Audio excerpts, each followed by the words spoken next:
The Word of God is alive and powerful, sharper than any two-edged sword, piercing even to the dividing asunder of the soul and the spirit, and of the joints and the marrow, and is a critic of the thoughts and intents of the heart. All Scripture is God-breathed, and is profitable for doctrine, for reproof, for correction, for instruction in righteousness, that the man of God might be mature, thoroughly equipped unto all good works. Study to show thyself approved unto God, a workman that needeth not to be ashamed, rightly dividing the word of truth. In John 14:2-3, in my Father's house are many dwelling places. If it were not so, I would have told you. I go to prepare a place for you. If I go to prepare a place for you, I will come again and receive you to myself, that where I am, there you may be also. In 1 Thessalonians 5:18, in everything give thanks, for this is God's will for you in Christ Jesus.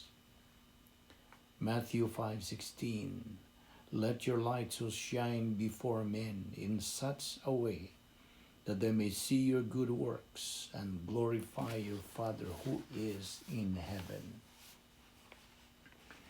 Hebrews 4:16, therefore let us draw near with confidence to the throne room of grace, so that we may receive mercy and find grace to help in time of need.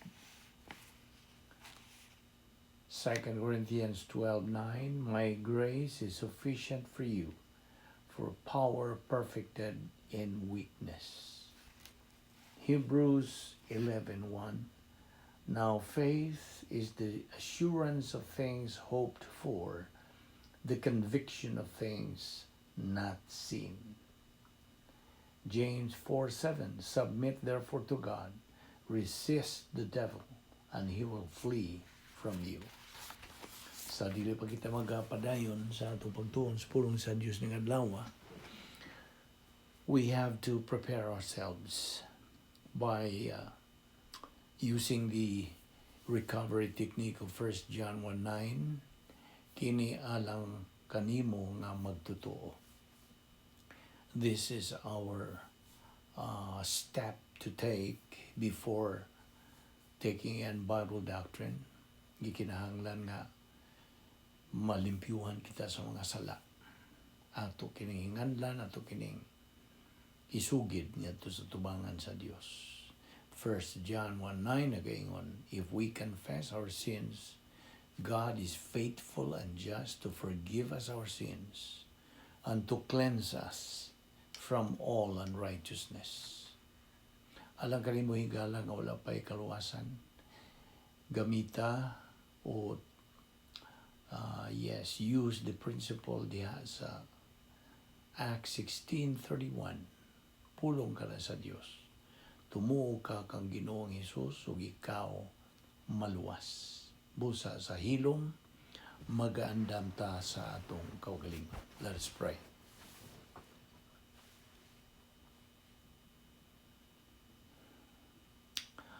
Ama na mo nga langit no, nagapasalamat kami kanimo nining lain sa mga adlaw nga imong padangat ka na mo, Dios.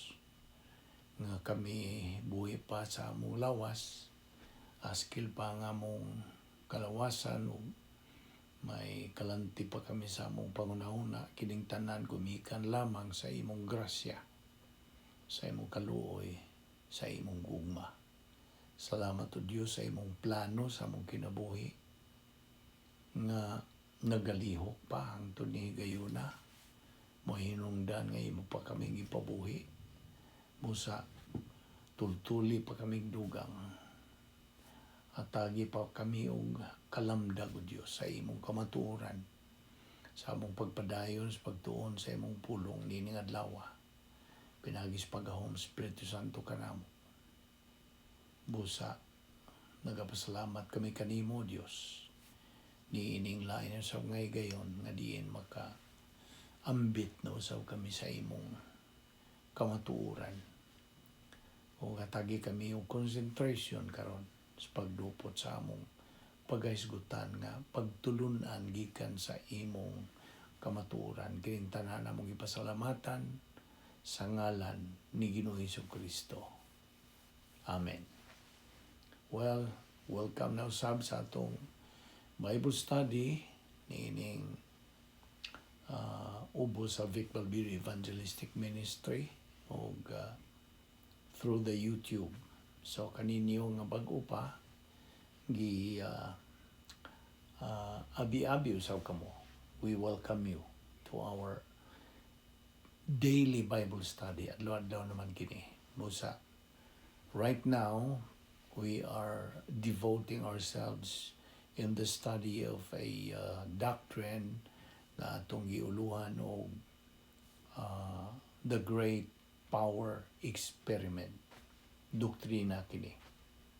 Ang doktrina kini sa Great Power Experiment. Ug mao nga ato kining giduputan, padayon kita sa atong gisgutan bahin ini. Diin kita muhunong, then we continue. Okay?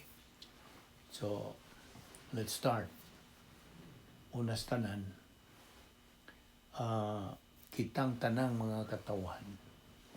Una pa kita maluwas.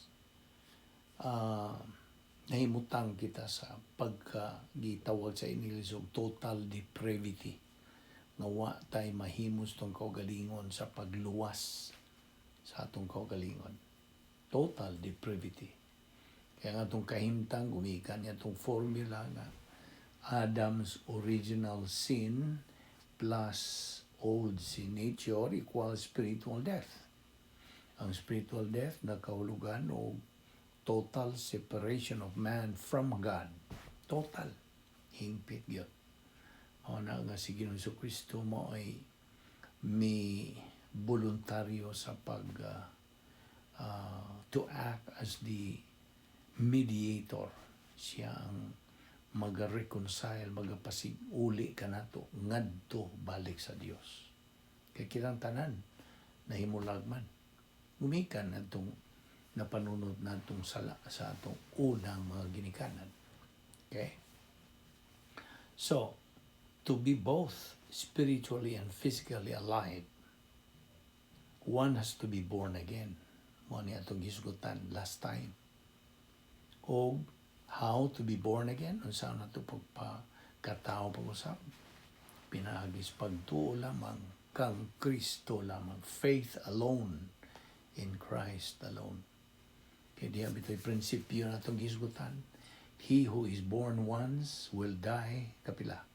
Twice. But he who is born twice will die, unsa? Only once. O I hope na klaro na ginanimo. So it is important to repeat, pagbalik-balik, pagsubli-subli in teaching to us niining maong doktrina that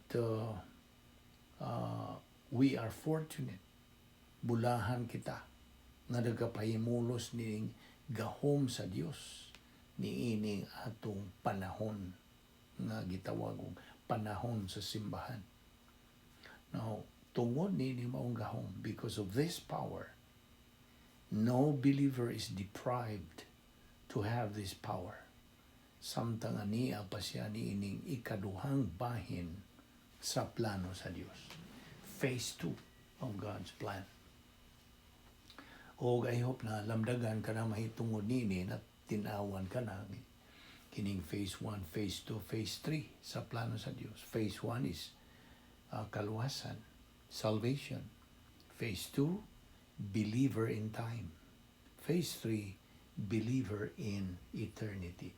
Niya kita magadupot sa pagtanaw nining phase 2 na diin aniya kita. Okay? So as we said, all of us, tanan kanatong mga sakop sa kaliwatan sa tao, members of the human race, are depraved. Depraved. Helpless ba? Wa tayo mahimos tong kaugalingon to free ourselves. Wala.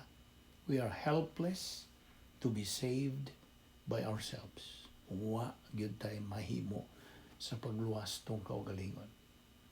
Remember, sa pulo sa Dios, diya sa Roma 3:23, unsay gisulti.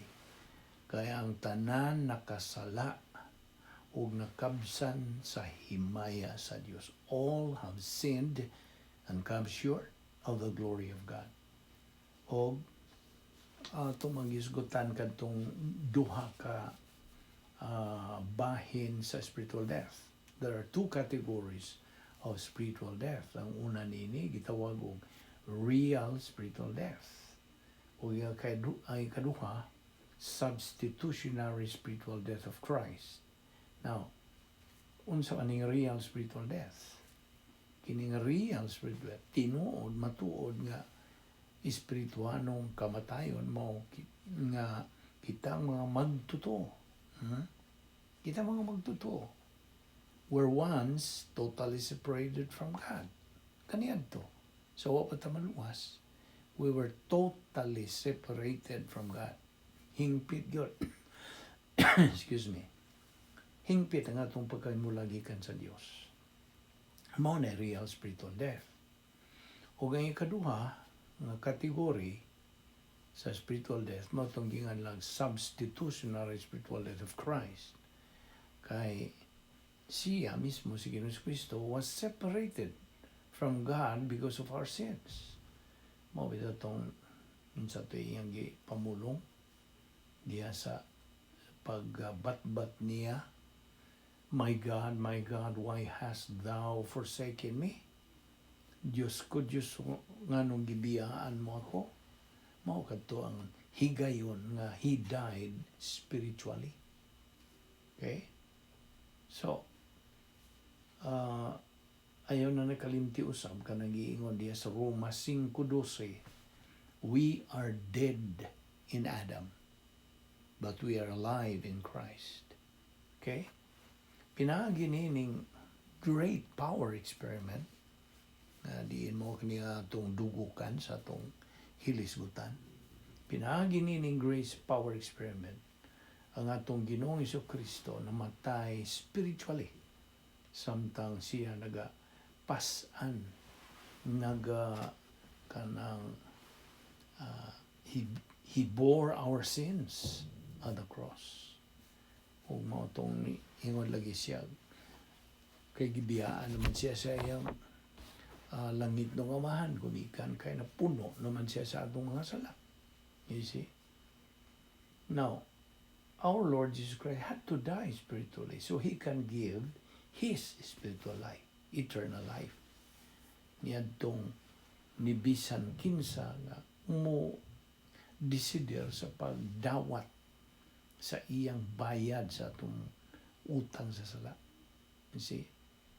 So, our Lord had to die spiritually so He can give His eternal life, pinagi sa spiritual life, to anybody who decides to accept His payment of our sin debt. Now, mao bitaw tong iyang gihuasa ng iyang kaugalingon, He emptied Himself. He did not use the power of His deity. Wa niya gamita. Ug mao kana ang paghisgot kini sa doktrina sa kinosis. Samtang didto siya sa iyang hypostatic union. Si Ginoong Jesucristo namatay dito sa cross instead of us. Kita gulon tay ilansang dito. Pansiya ang may voluntaryo. He died without man's help. Mao na igingalan og grasya. Grasya. Ug ato naman tong kanang patinaw nimo may tungod nato laging definition sa pulong nga grace, God's gift to us, received by faith, available to everyone, comes through Christ, extended for all eternity. Mao kana pag-define sa pulong nga grace. Actually, good, ang grace is all that God is free to do for man on the basis of what Christ has done at the cross. Mao ginang ingon ta original nga definition sa pulong nga grasya. So, matag tao, every person na ay kahigayunan nga maluwas. He has a chance to be saved. In other words, every person is savable. O atong gituki may tungod sa a fortiori logic ni Pablo, nagaingon na if God has done the most by sending His only Son to die on the cross for you, can He not do the least now that you are His child? Muna ang logic ni Apostol Pablo. So, it is because of disobedience tungod sa atong pagsupil nga kita mga magtotoo suffer not because of our sins, dili na mo hinungdan nga naatay kanang alantoson sa kinabuhi tungod sa atong pagpakasala, dili tungod sa atong pagsupil, disobey sa mando sa Dios. Mao nang kita maga-antos. We are disciplined for our disobedience. Disobedience, pagsupil ngadto sa mga mando sa Dios. Unsa may solusyon? May na. It's 1 John 1:9. Ginganlan nato nag-rebound technique. Okay? So, ang Roma 8:32. You can just jot down these mga verses nga itong ihatag nimo. Romans 8:32 nagaingon, He who did not spare His Son, but deliver Him up for us all. You see?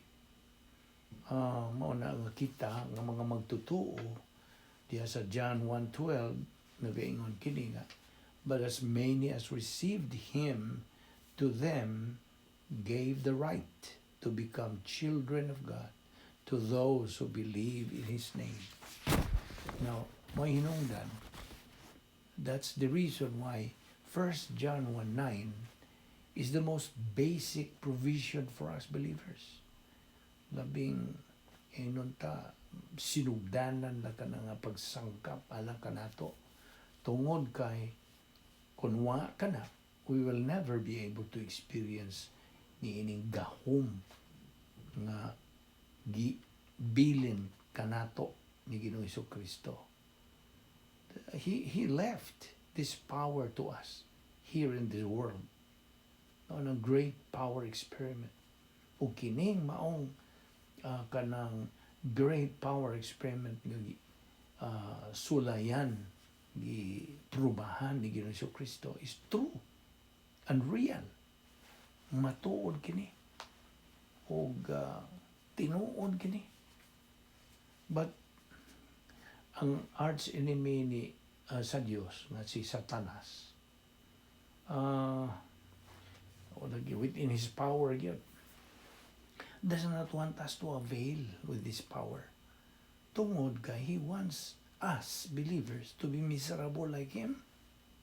Inom ka ba sa kanang prinsipyo, misery loves company. The most miserable creature, kini si Satanas, mga the most miserable creature. Miserable siya, makaluluoy, alaot. No, nang prinsipyo, misery loves company. Buot siya mo, yung iduhig as many as he can. Kita mga magtotoo, iya kitang babagan. Every moment, mangita kang sa pagi. How many times nagyud nga kining atong Bible study through the YouTube, kining atong ministry, iyag yung undamon, daghan ng higayon. I was able to discern. Barugan yun na to na nga. Di ito magpadaog niya, kaya of course, ang prinsipyo nga Satan is already being the arch enemy of God, is already a defeated enemy. Apan di ta kanang magsalig lang ha. Ayaw lang pagsalig kay di ra ba gyud ni kanang ingon-ingon nga kaaway kini nga espirituhanon. Espiritu da. Ano nagkinahanglan kitag espirituhanong hinagiban ng pulong sa Diyos, the sword of the Spirit. Mao ni sigihan atong tuon. Aron mao ni atong maggamit sa atong pag-asdang sa atong mga kanang dagkong kaaway.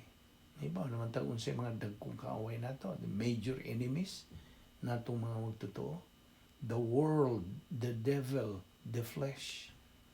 Ang kalibutan, dili may kalibutan natong lakaw-lakawan po yan dili. It is the system ni ining kalibutan na iyahang Satanas. The world, mo na itong usas kaaway. The devil, ang yawa. Ang kaaway at sa Diyos, the avowed enemy of God, si Satanas, kanhi Lucifer. Una, o ganyan katulo, ang atong kinahiyang makasasala.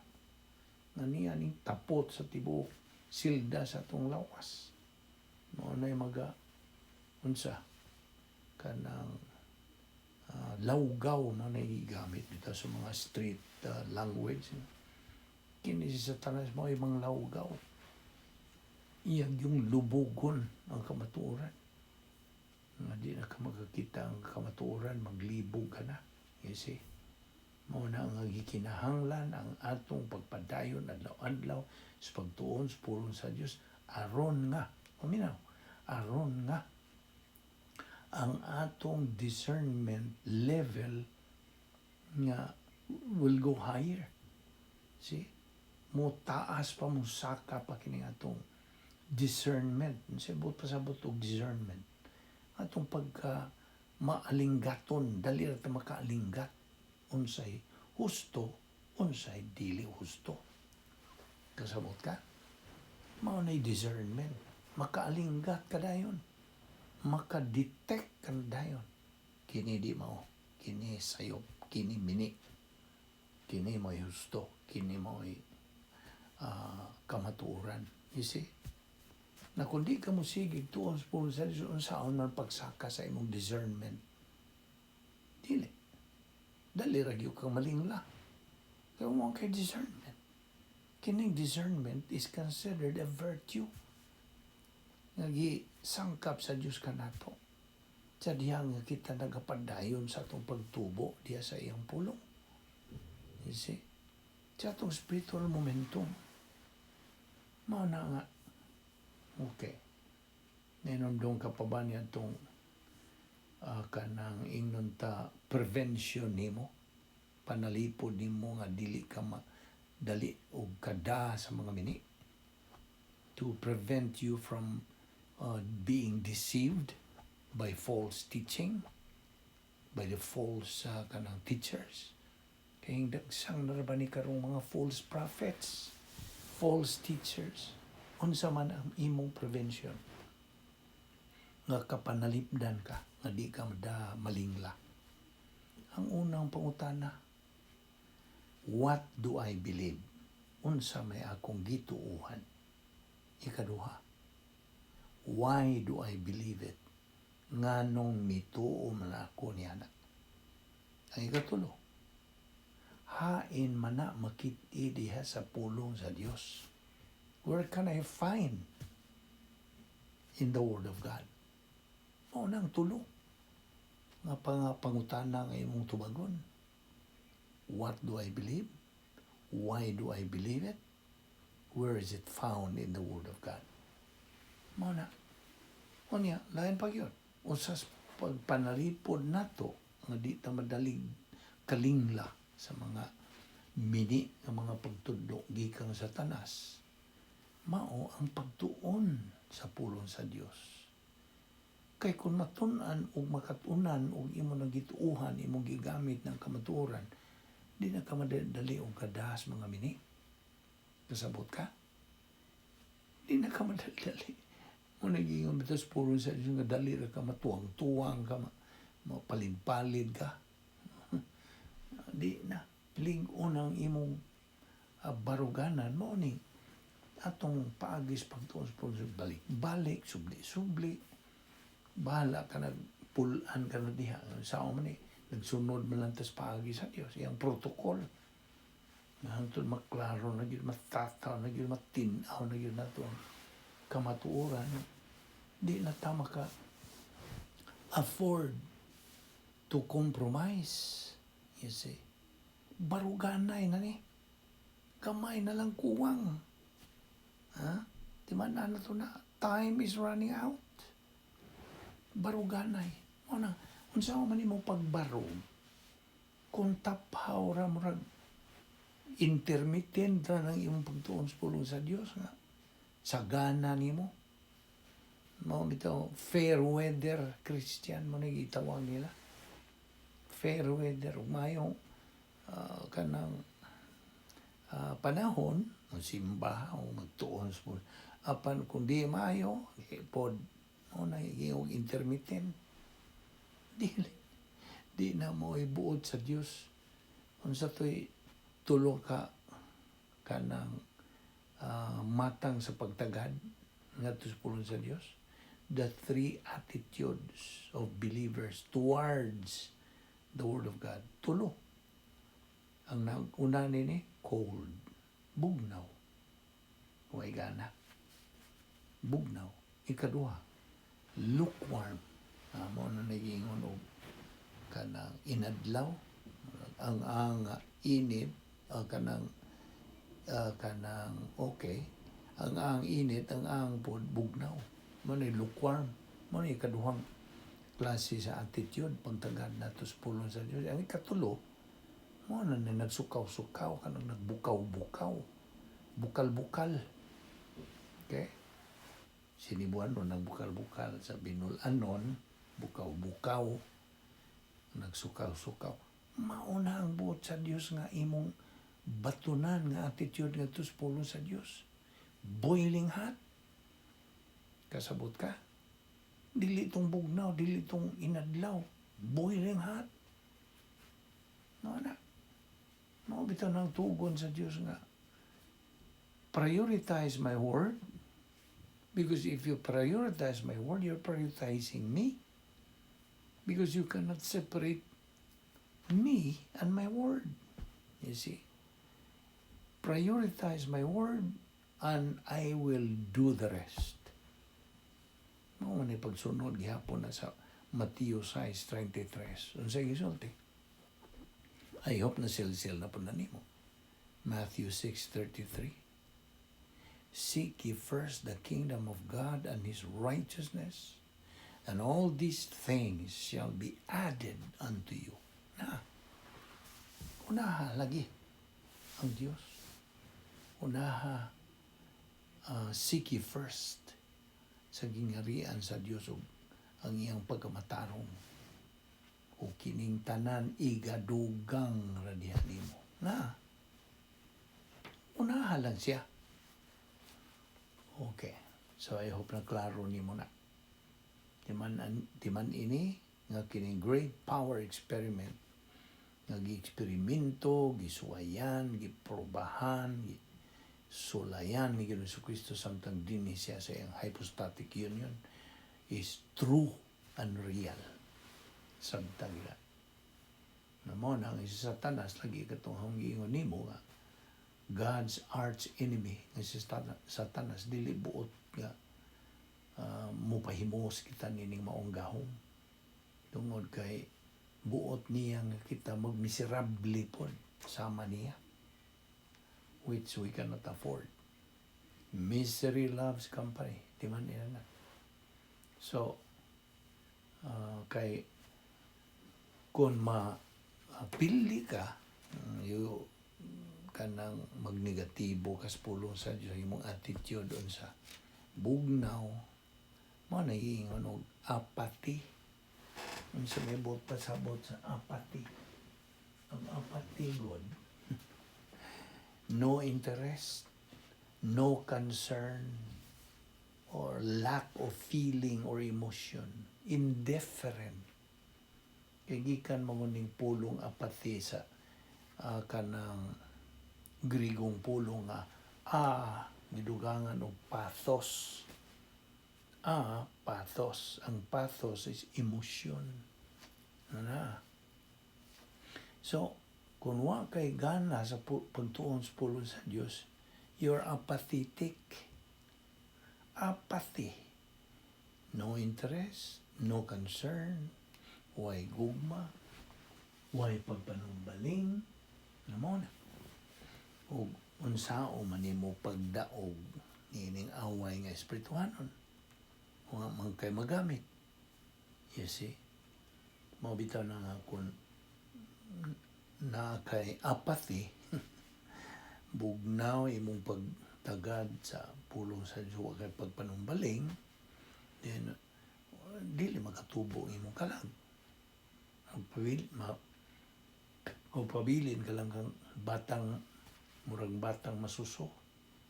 Luwas ka. Mo may question na. Because once saved, always saved. Pero ang imong kinabuhi, miserable. Dinis kalibutan. O ang tendency nga kung ikaw way gana, way pagpanumbaling, way kaikag sa pagtuon sa pulong sa Diyos, then the tendency is mahug ka dining tulo ka klaseng arrogant skills.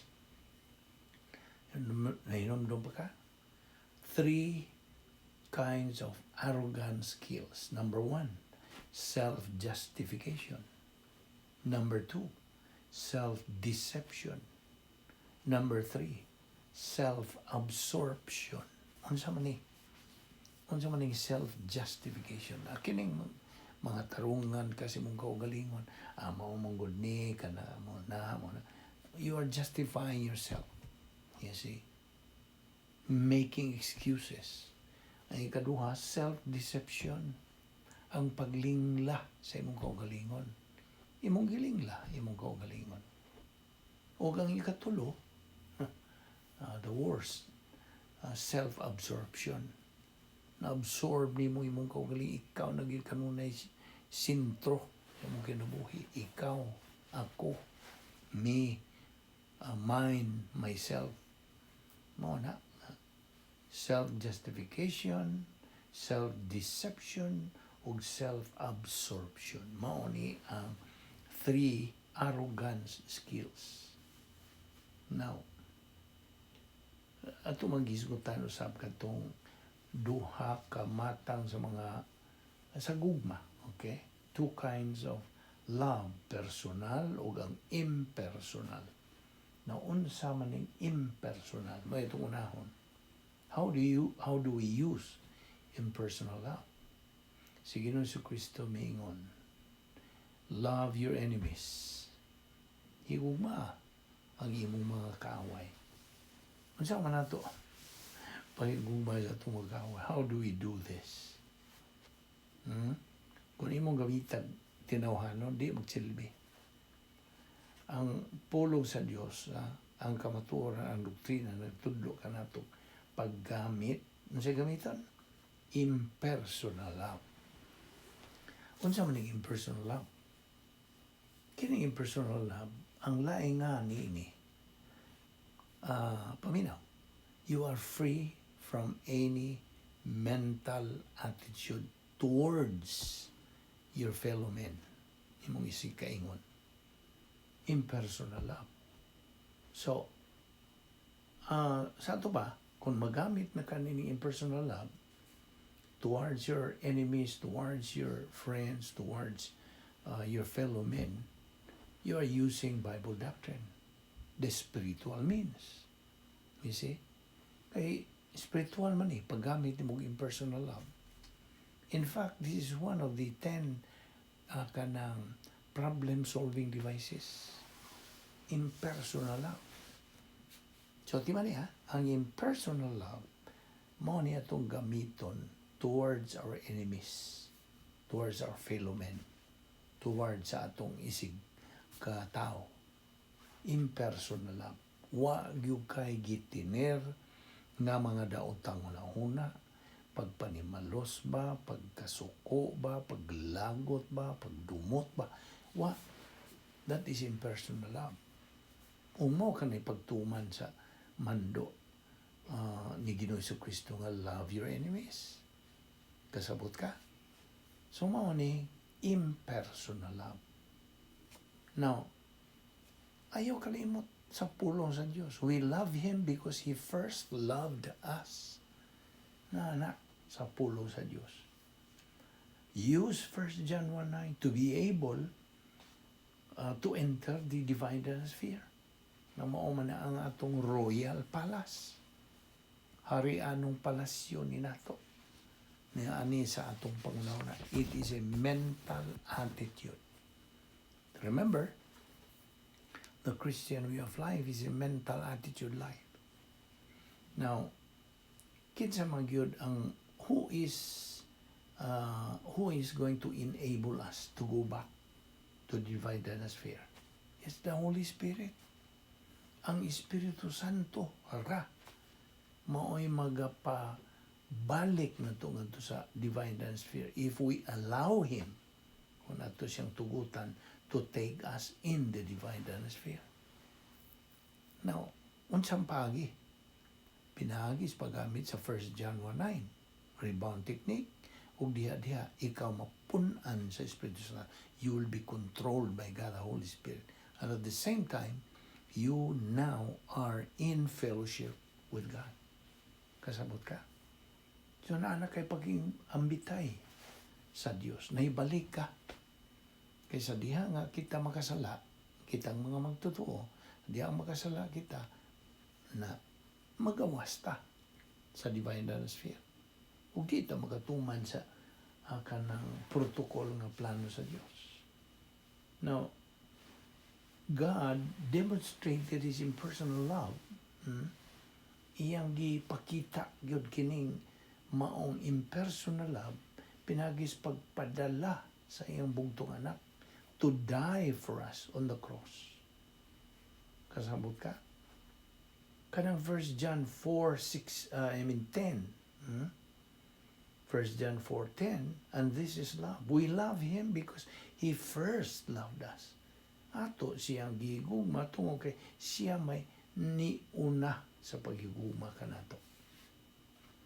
Now, 1 Peter 3:18, nagaingon kini, for Christ also suffered, as King James Version, once for sins, the righteous for the unrighteous. Now, mangutana ko niyo, how was our Lord Jesus Christ able to go through sa iyang pag-antos nito sa krus? Giyon sa maniya. Or how was our Lord able to go through? Pinaagi, paminaw, by God's power. Kini atong gisgutan nga great power experiment.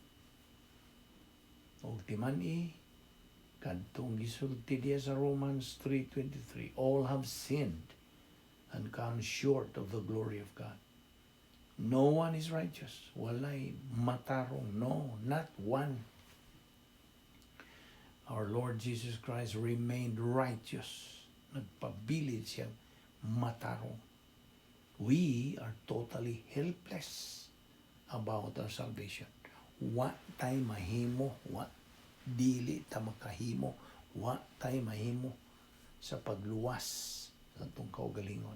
Wala. We cannot do anything to be saved except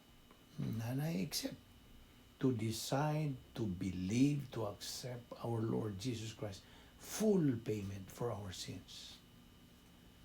Pagtuo lamang kang Kristo lamang. That is the only way of salvation. Kasabot ka? Now, ang uban, ng mga negatibo, magkadungog niini, narana ninyo. Naman mo'y kabubuton, gihatag na sa Diyos nimo, kanang maong kaugaling kaubuton, paggamiton ka, kaya mo magigamit ang negatibong bahin, ngayon ka magdi kong too. Okay. Ibaw ka sa resulta. Okay? Ano sa resulta? When you believe in Christ, eternal life. When you reject Christ, eternal condemnation. What may mo niya na? And siya nagsulti sa John 3:36. He who believes in the Son has life, eternal life. He who does not believe in the Son does not have life, but the wrath of God abides on him. Kapungot sa Diyos magpabilin diya kaniya. Dili na kapungot, kung dili mao na ang linaw sa kalayo. The lake of fire, magiging las kadaghanan o impyerno. No na. So, you are a product of your decision.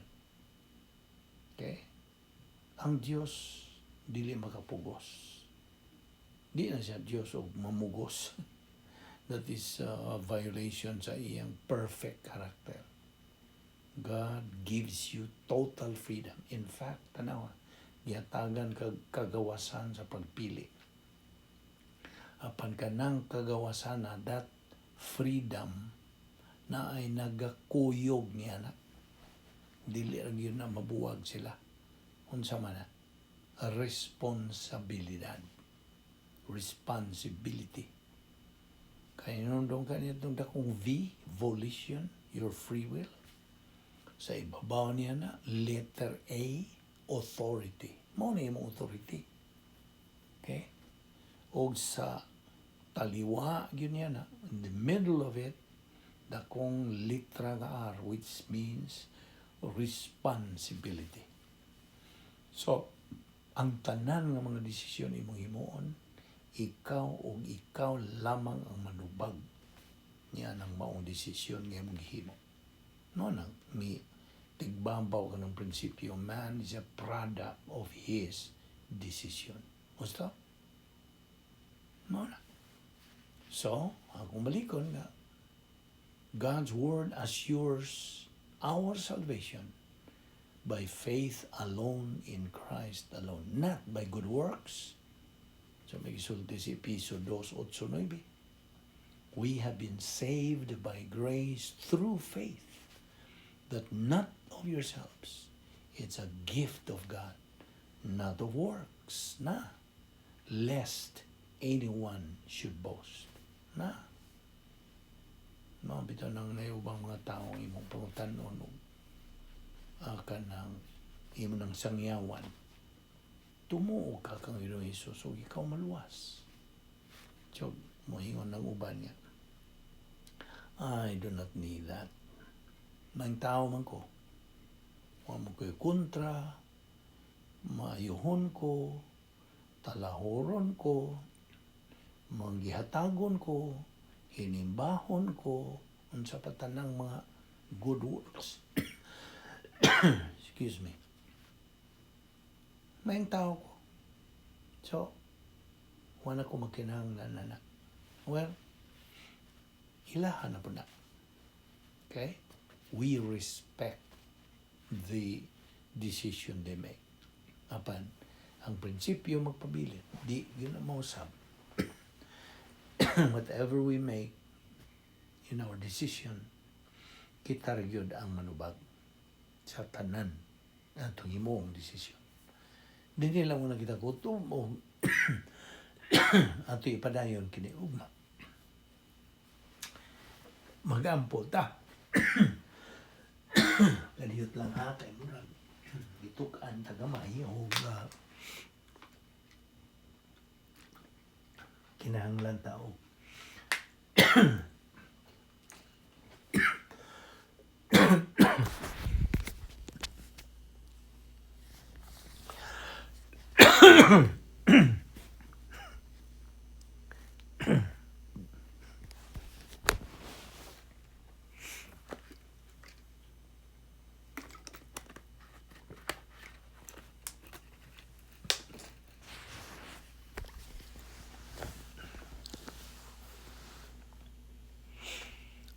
Magampo ta. Ama na mga Diyos, nagapasalamat kami kanimo. Ninglain sa mga higayon nga kami nagatuon sa imong pulong. Ubanin kami o Diyos sa among pagbubuwag. Likay kami sa mga kabilinggan. Dada kami pagbalik ugma nining dapita nga din kami padayon sa among pagtuman sa imong manlo o Diyos. nga magatuon sa imong pulong. Salamat nining among Bible study through the YouTube under the Vic Balbido Evangelistic Ministry. Kining tanan namong ipasalamatan sa ngalan ni Ginoong Kristo. Amen.